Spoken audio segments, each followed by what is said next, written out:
Holes in My Mother's House by Eric Ngalle Charles.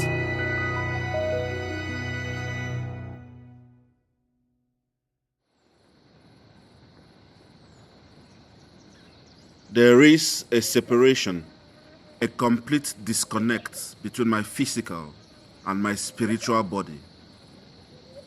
So far as I can gather, I am in my mother's parlor in the village of Small Sopo in Buea, the one-time capital of German Cameroon.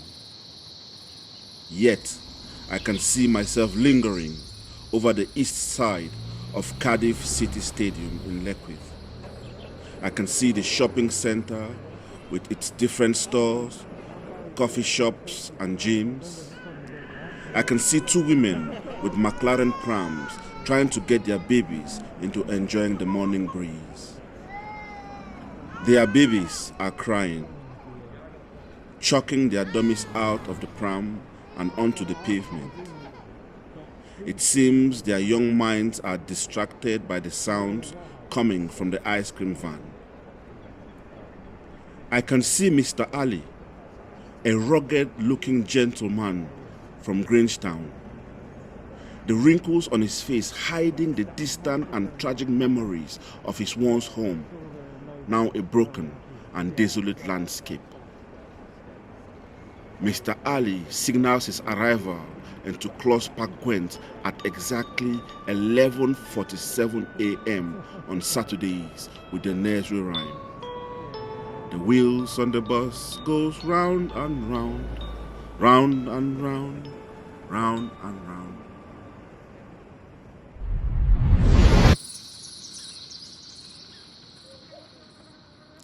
I am conscious. However, I cannot remember where I am. I feel a cold movement on the back of my head. It was slithering towards my neck. I shivered. A lot of people have died in my village like this. I remember Mrs. Valerie, the woman who lived at the back end of my mother's house.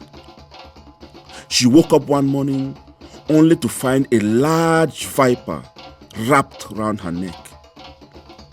As she struggled to pull the viper off, she was bitten on her jawbone. Her lips blacker than the 3 stones that forms my mother's fireplace. Her face swollen, and her tongue looked like it had been filled with air. It looked like one of those floating air balloons one sees from time to time in Sophia Gardens. Mrs. Valerie did not stand a chance.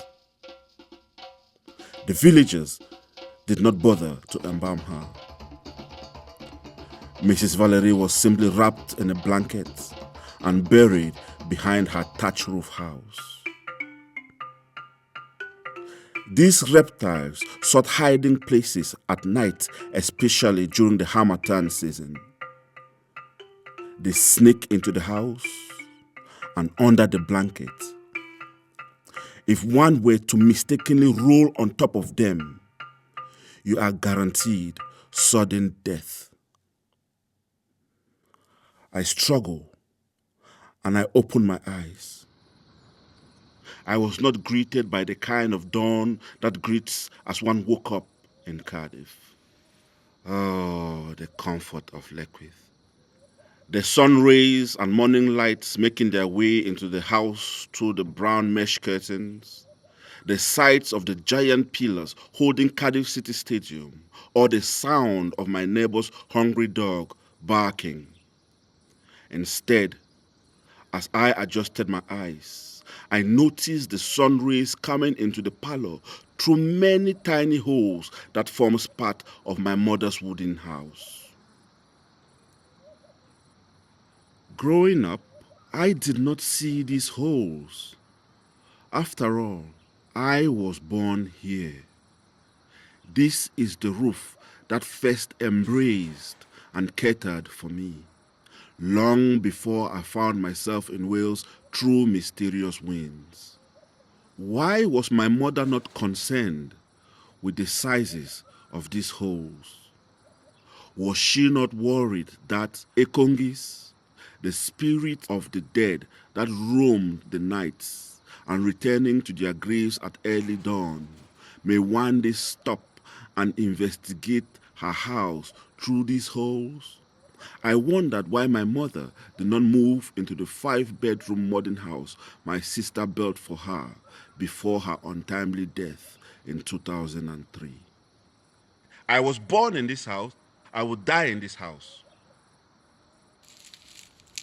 I adjusted my eyes. Whatever was on my neck had its tongue out. It was using it to touch the back of my head.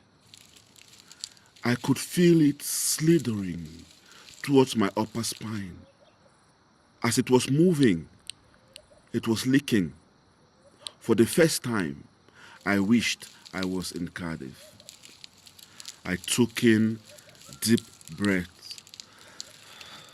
Any sudden movement would frighten whatever was on my back, and who knows how it might react. A venom at the top of my spine and I will be dead. How will Espedorek report my death in a corner of Africa? How will my daughter react to the news that her father was dead? Y prif benawdau heno. Mae dyn o Gaerdydd wedi ei ladd yn Africa. Yn wreiddiol o'r Cameroon, roedd y llenor, bardd a dramodydd Eric Ngalle Charles, 41 oed, yn byw yn Lecwyth, Caerdydd. Roedd yn ymweld â'i fam yn ei gyn-gartref ar y pryd. Mae neidr beryglus wedi ei harestio ar amheuaeth o lofruddiaeth. I know I am dealing with a life and death situation. Resigning myself to fate, I remember the poem about Cardiff. A city between hills, seas, and its morning dew. A city crowned by waves from Cardiff Bay, early morning seagulls, lovers whispering and holding hands in Sophia Gardens, long walks through Boncana fields and the River Taff and her embankment, a young city that speaks in many colors, a city I have carried on my chest as a tattoo for many years.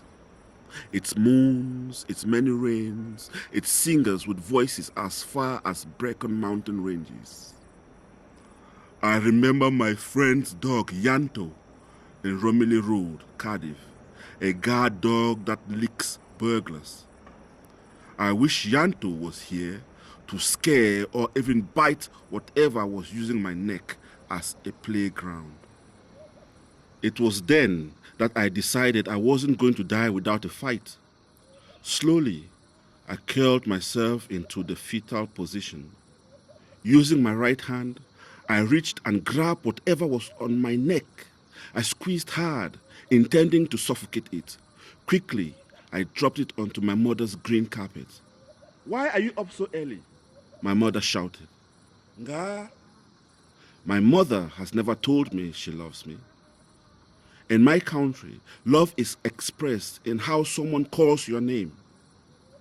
My grandmother calls me Elikie instead of Eric.